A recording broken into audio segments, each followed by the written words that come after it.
The problem with positing an omnipotent God is it doesn't explain anything.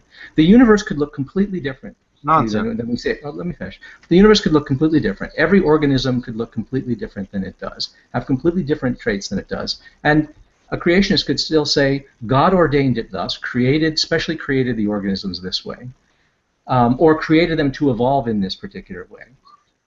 And everything would be the same. The problem with the God hypothesis is that it predicts nothing because it precludes nothing. It's like having a theory that says, take this cup, okay?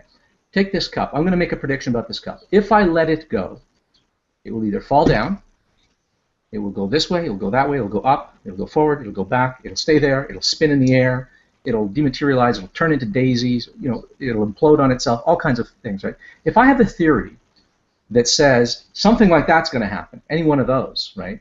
And then this happens, I can say, hey, see, my theory was corroborated. But unfortunately, my theory predicted not this in particular, it predicted every possible state of affairs, every possible outcome. And that's the problem with the God hypothesis and positing an omnipotent God, is that the universe could look completely different than it does.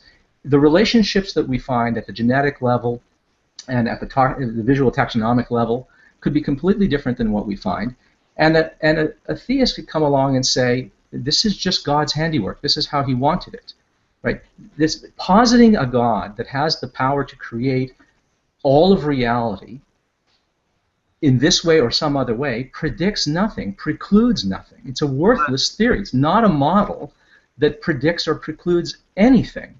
And that's why scientists think that you've got to leave God out of the equation here, because it's vacuous. It's just, what you're saying is there exists a force in reality that has the power to make things thus and so. How they happen, we don't know. Why they happen, we don't know. Could we observe how this happened? We have no clue. This is not a candidate for a scientific theory. If you want to have a scientific theory, it has to be able to make predictions. It has to be able to rule out certain possibilities. That's the principal distinction here.